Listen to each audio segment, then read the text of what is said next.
The strange lights appeared in Earth's sky one evening in July. Scientists at the Global Space Monitoring Station in Arizona first noticed the unusual readings. Several massive objects had entered the outer solar system, moving slowly toward Earth. "We've got something big on the long-range scanners," said Kate Miller, adjusting her glasses as she stared at the monitor. Multiple objects clustered together. Her colleague Ben Howard leaned over her shoulder. "Asteroids." "No way," Kate replied. "They're changing course. Deliberately." The news reached Captain Alex Rivera within the hour. As commander of the Earth Defense Force vessel, Horizon, he received his orders directly from headquarters. "Captain, you are to investigate the unknown objects that have entered our solar system. Approach with caution. Establish contact if possible, but safety is your priority." Rivera nodded at the screen. "Understood, General." The Horizon was Earth's most advanced spacecraft, designed for deep space exploration and first contact scenarios. Its crew was highly trained, though none had expected to put their first contact protocols to actual use. "Set course for the outer system," Rivera ordered as he entered the bridge. "Let's see who our visitors are." Lieutenant Emma Clark, the ship's communications specialist, looked nervous but excited. "Do you think they're really aliens, sir?" "We'll find out soon enough," Rivera replied, his face revealing nothing of his own anxiety. The journey took 3 days. As they approached the mysterious objects, the crew fell silent. On the main view screen, they could see a cluster of massive ships. Their design was unlike anything humans had created, sleek, with sweeping curves and surfaces that seemed to shimmer with an inner light. "They're beautiful," whispered Dr. Olivia Mason, the ship's xenobiologist. "And in trouble," added Chief Engineer Daniel Garcia, studying his readings. "Those vessels are drifting. Power signatures are weak and fluctuating." Rivera made his decision. Lieutenant Clark, broadcast on all frequencies, used the first contact package. Emma sent the carefully prepared message, a series of mathematical sequences designed to demonstrate intelligence, followed by simple pictographic communications. For nearly an hour, they waited in tense silence. Then their speakers crackled with a response, not in words, but in mathematical patterns that answered their own. "They understand," Emma said, her voice filled with wonder. The alien response grew more complex, eventually resolving into crude images, and then, surprisingly, broken English. "Help. Systems failing. Life support critical. 30,000 civilians." Rivera ordered a closer approach. As the Horizon moved nearer to the alien fleet, they could see the damage. Several ships showed signs of some catastrophic event: ruptured hulls, darkened sections. The aliens identified themselves as the Nelvari, a spacefaring species whose navigation systems had catastrophically failed during a faster-than-light jump. They had been drifting for what translated to months, their power reserves dwindling. "Our children, our elderly, cannot survive much longer," came the halting translation. "We seek assistance, peaceful intentions." Rivera ordered a complete scan of the alien fleet. Garcia's assessment was grim. "Their power systems are unlike anything we've seen, Captain, but I can tell they're failing. By my calculations, they have perhaps 3 weeks before total system failure." "What happens then?" asked Mason. 30,000 souls stranded in the void," Rivera said quietly, "with no way home." He opened a channel to Earth. "General, we've made contact. They call themselves the Nelvari. They're refugees, not invaders. Their ships are failing, and they need our help." The general's face remained impassive. "Stand by, Captain. I need to consult with the Council." As Rivera waited for Earth's response, he watched the alien ships on the view screen. Inside those elegant vessels were beings from another star, now depending on humanity's compassion for their survival. The fate of first contact rested in human hands. Back on Earth, the news of alien visitors spread quickly. Emergency meetings were called in every major government. The United Earth Council, formed years ago to handle global crisis, now faced its greatest challenge. "These aliens could be lying," said General Frank Peterson, pounding his fist on the table. "This could be the oldest trick in the book. Pretend to be helpless, then attack when we lower our defenses." Dr. Olivia Mason, who had returned to Earth to present her findings, shook her head. "The Nelvari ships showed genuine damage. Their power systems are failing exactly as they claim. And we've detected life signs consistent with a refugee population. Children, elderly, civilians. Not an invasion force." The debate raged for hours. Some nations wanted to help immediately. Others argued for caution, or even to turn the aliens away completely. "We've been dreaming of first contact for centuries," said Council President Maria Santos. "But we never imagined it would begin with a rescue mission." Commander William Harris, a veteran of space missions, spoke next. "I suggest we establish trust by sharing some of our scientific knowledge. Nothing sensitive, but enough to show good faith." The strategy worked. When Captain Rivera shared Earth's basic physics and mathematics with the Nelvari, they responded with gratitude and their own scientific insights. "Their understanding of particle physics is remarkable," reported Rivera during his next transmission. "They're peaceful explorers, like us." After 3 days of tense discussion, the Council finally voted. Earth would attempt to rescue the stranded aliens. "Humanity may be young in the cosmic scale," President Santos announced to the world. "But today we will show that compassion knows no planetary boundaries." Plans moved quickly after that.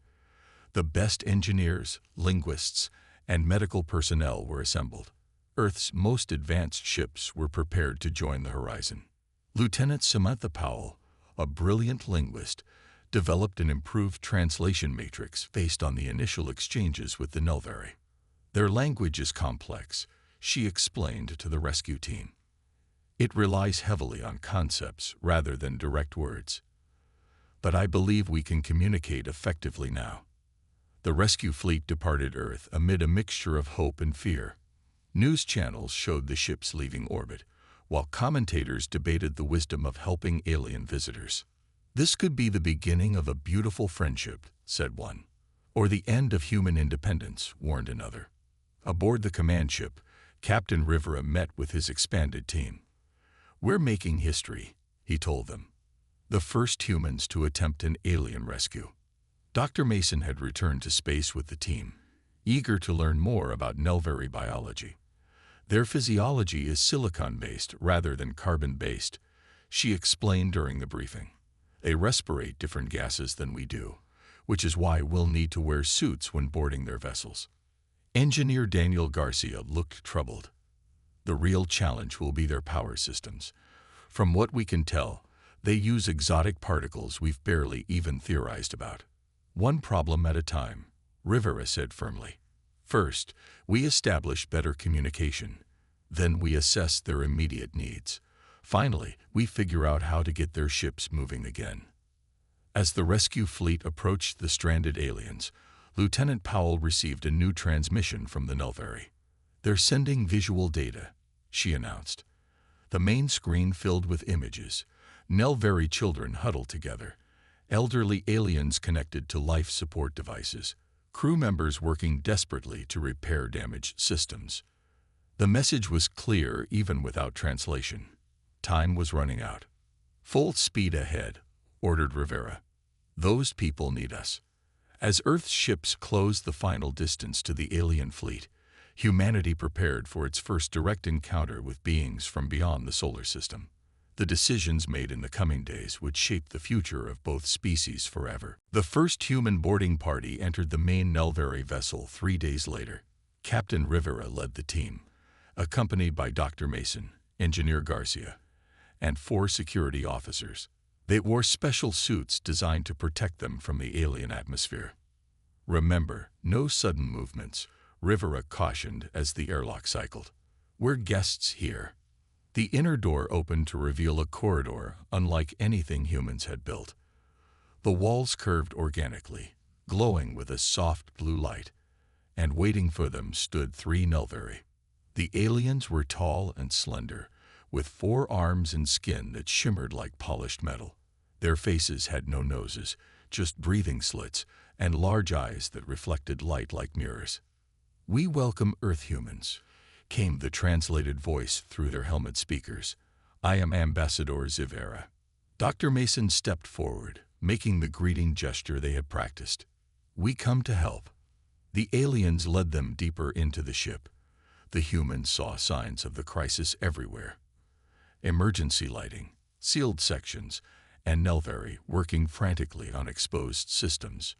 "Our main power core is failing," explained Zivera. "We have redirected all energy to life support, but it will not last." Garcia examined the alien technology with growing concern. "Their systems use particles we've only theorized about," he told Rivera quietly.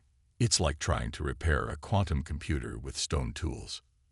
Meanwhile, Dr. Mason discovered an even more urgent problem. In the medical section of the ship, dozens of Nelvari children lay in special chambers. "They're ill," explained the Nelvari doctor, whose name translated as something like Kelvor. "The radiation from your sun affects our young differently than adults. Without proper shielding, they sicken."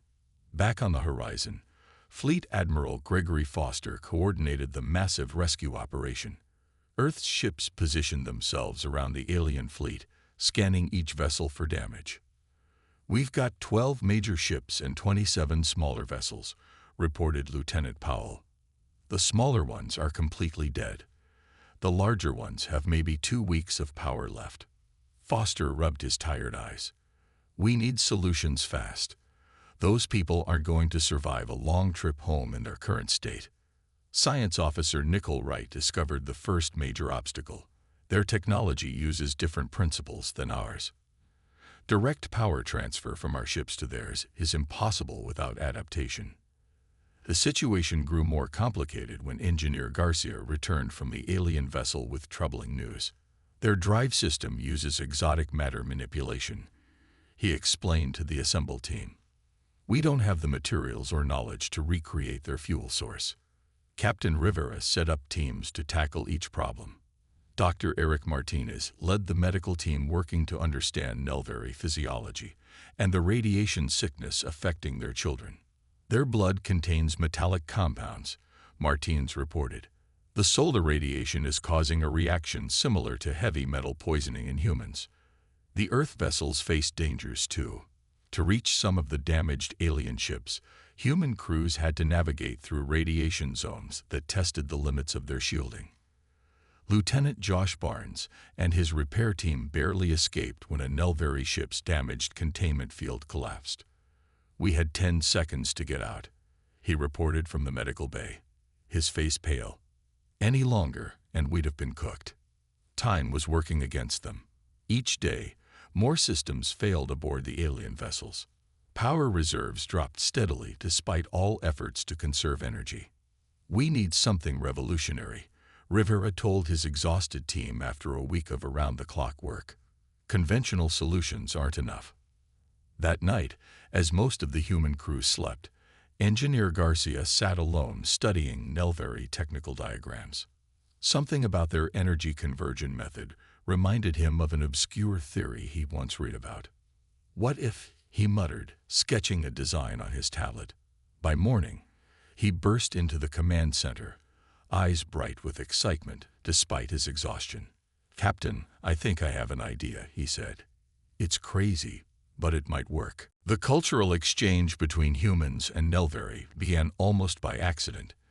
During a break between repair attempts, Chief Diplomat Lisa Johnson noticed a group of Nelvari children watching the humans with obvious curiosity. "Hello," she said, using the few Nelvari words she had learned.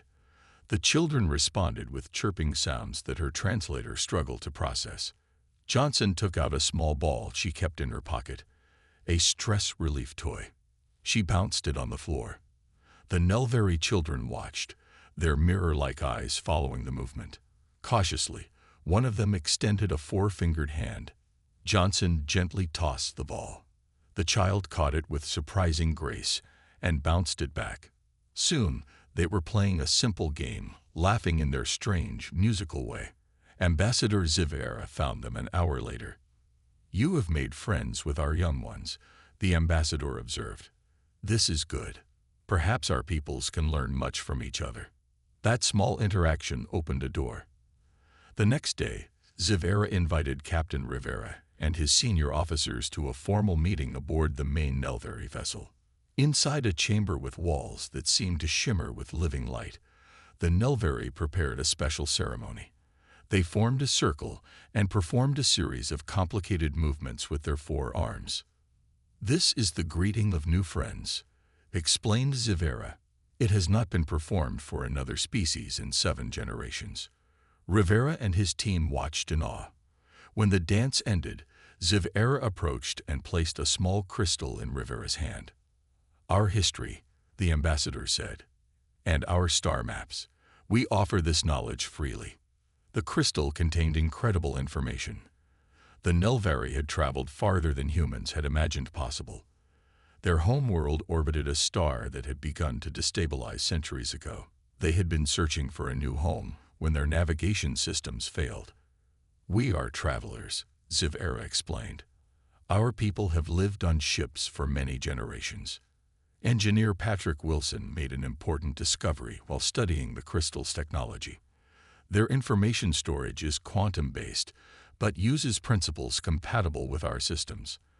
"I think we can adapt some of their methods to improve our own data processing." Personal connections flourished alongside the technical work. Specialist Ryan Murphy spent hours working alongside a Nelvari engineer named Talvos. Despite their different biologies, they discovered shared interests in music and mathematics. "They use mathematics as art," Murphy explained during an evening briefing. "Their equations create visual patterns they find beautiful. It's like music for the eyes." Talvos taught Murphy a Nelvari game similar to chess, but played in 3 dimensions. Murphy taught Talvos poker, which the Nelvari found fascinating because of the bluffing element. "Our people do not deceive as a game," Talvos explained. "This is a curious custom." Dr. Mason discovered surprising similarities between human and Nelvari biology, despite their different chemical bases. Both species developed bilateral symmetry, sensory organs concentrated in the head, and complex neural systems. It suggests certain evolutionary principles might be universal. The Nelvari medicine also impressed the human doctors. They used targeted energy fields to heal injuries that would require surgery among humans. "Their understanding of cellular energy is remarkable," Dr. Martins noted. "It could revolutionize human medicine if we can adapt it." Not all interactions went smoothly. Lieutenant Clark accidentally insulted a Nelvari elder by using the wrong hand gesture. Security officer Jeff Bradley became ill after accidentally inhaling Nelvari air. Some crew members remained suspicious of the aliens despite growing evidence of their peaceful nature. But these incidents were minor compared to the growing bond between the species. On the 10th day of the rescue mission, Ambassador Zivera addressed the combined human and Nelvari crews. "Though we come from different stars, we find ourselves on the same path," the ambassador said. "Perhaps this meeting was not accident but destiny." Captain Rivera couldn't help but agree. As he looked at the faces of both species working together, he felt a profound sense that the universe had suddenly become both larger and smaller all at once. The breakthrough came on the 14th day of the rescue mission. Engineer Garcia hadn't slept for nearly 48 hours. His quarters were covered with diagrams and calculations. Empty coffee cups littered every surface. "I've got it," he shouted suddenly, startling Lieutenant Powell, who had been helping him translate Nelvari technical terms. Garcia rushed to the command center where Captain Rivera was meeting with Ambassador Zivera. "Captain, we can create a hybrid power transfer system," Garcia explained, his words tumbling out rapidly. "We can't replicate their exotic particles, but we can create a conversion matrix that translates our energy into something their systems can use." Rivera studied the hasty diagrams. "You're sure this will work?" "No," Garcia admitted, "but it's our best shot." Ambassador Zivera examined the plans with all 4 arms moving across the display. "This is unexpected thinking. It might succeed. With approval from both leaders, teams began constructing the hybrid system. Human engineers and Nelvari technicians worked side by side, overcoming language barriers through shared mathematical understanding. Professor Alan Phillips, Earth's leading quantum physicist, developed the mathematical model needed to stabilize the failing alien drives. "It's like teaching two different languages to communicate," he explained. "We're creating a translation layer between incompatible energy systems." The work was dangerous. Early tests resulted in power surges that damaged equipment and injured 3 technicians. Captain Rivera had to position his ship to shield the Nelvari vessels during particularly risky procedures. "If this goes wrong, the Horizon will take the brunt of the explosion," Officer Bradley pointed out. "Then we better make sure it doesn't go wrong," Rivera replied calmly. Meanwhile, Dr. Mason made her own critical discovery. The radiation affecting the Nelvari children could be neutralized using a compound derived from deep-sea Earth organisms. These bacteria evolved to protect themselves from hydrothermal vent radiation, she explained to the Nelvari medical team. Modified for your biology, they create a protective effect. The first Nelvari child to receive the treatment showed improvement within hours. Parents who had watched their children suffer for months wept with their strange, metallic tears. As the power transfer system neared completion, Earth faced its own challenge. The energy required to jumpstart the alien fleet would strain Earth's power grid to its limits. "We need to divert power from the major continents for approximately 12 minutes, Admiral Foster explained to the Earth Council. "There will be temporary blackouts." The Council debated briefly before approving the plan. All across Earth, people were informed that they would lose power briefly to help the stranded aliens. "In darkness, we show our light," President Santos told the public. On the day of the attempt, tension ran high. The hybrid system was massive, a web of connections between the human and alien ships, centered on a convergent hub built from parts of both technologies. "Power transfer beginning in 3 minutes, announced Garcia from the control center. Lieutenant Powell's translation system had evolved to include cultural context, allowing for nuanced communication during the critical operation.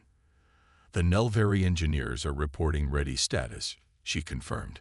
Around the Earth, cities went dark as power was redirected to the space fleet. The hybrid system hummed to life, glowing with strange energies. "Conversion matrix stable," reported Professor Phillips. "Beginning transfer." Energy flowed from Earth's ships into the alien vessels. At first, nothing seemed to happen. Then slowly, lights began to appear on the darkened Nelvari ships. "It's working," breathed Garcia. The Nelvari life support systems strengthened. Their engines began to power up for the first time in months. In the medical bay, the last sick child received Dr. Mason's treatment. As the power levels reached 50% in the alien ships, Ambassador Rivera turned to Captain Rivera. "Your people have given us life," the ambassador said. "We will not forget." The operation continued for 11 tense minutes.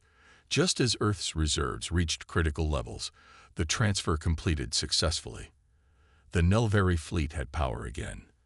When the news reached Earth, cheers erupted despite the darkened cities. Humanity had just saved an alien civilization. Just as the rescue team began to celebrate their success, alarms blared across both human and Nelvari vessels. "Solar flare detected," reported Lieutenant Clark from the Horizon's bridge. "Massive one, heading directly toward our position." The timing couldn't have been worse. The Nelvari ships had power again, but their navigation systems were still being recalibrated. They couldn't move out of the danger zone quickly enough.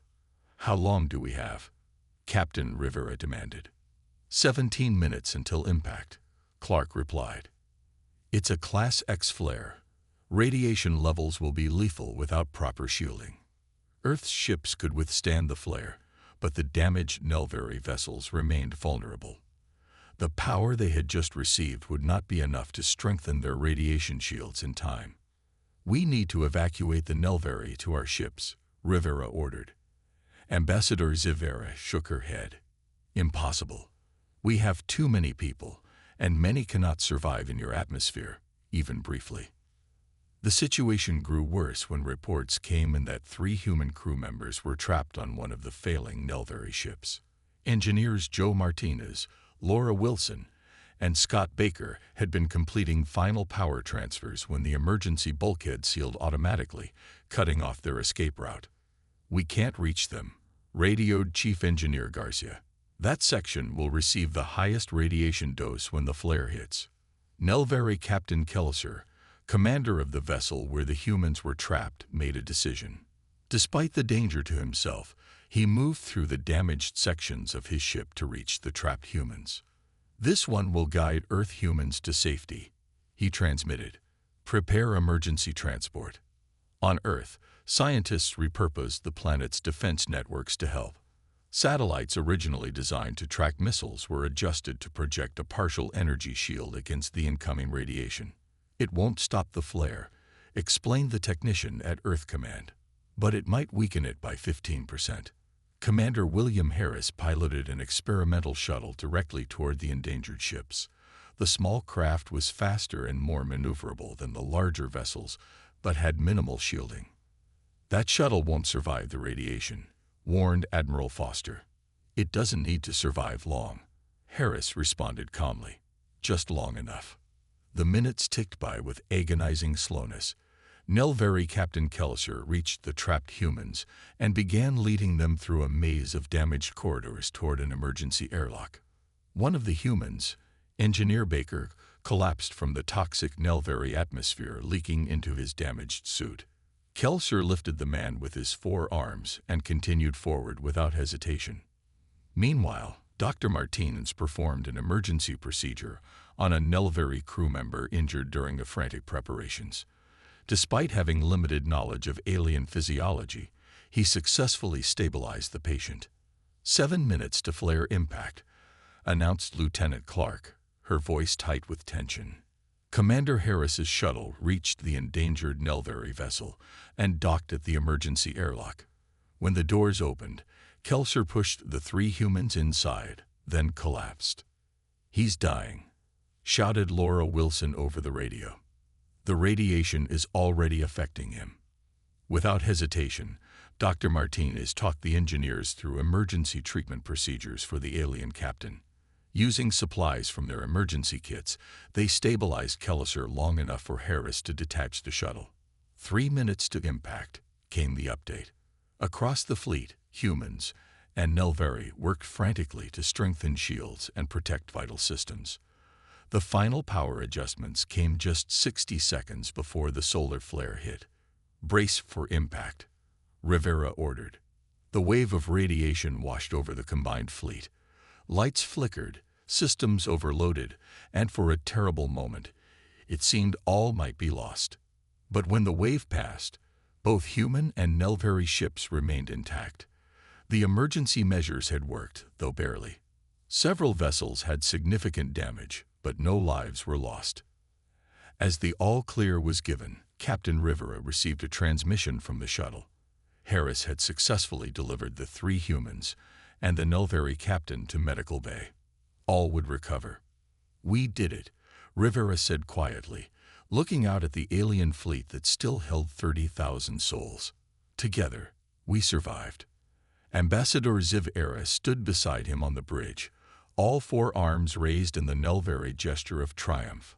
"Today, 2 species became 1 fleet," the ambassador said. "And perhaps 1 family." 3 weeks after the solar flare incident, the Nelvary fleet orbited Earth in a stable formation.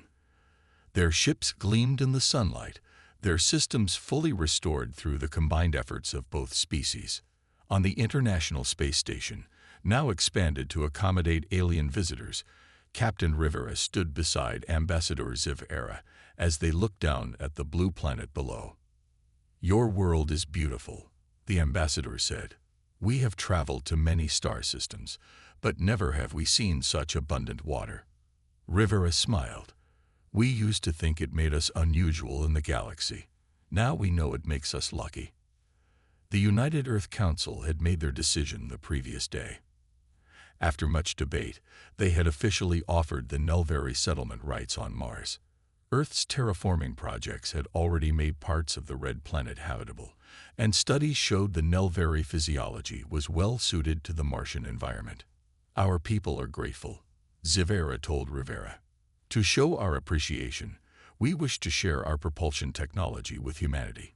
It will allow your ships to reach neighboring stars within a single human lifetime." The technology exchange program had already yielded remarkable results.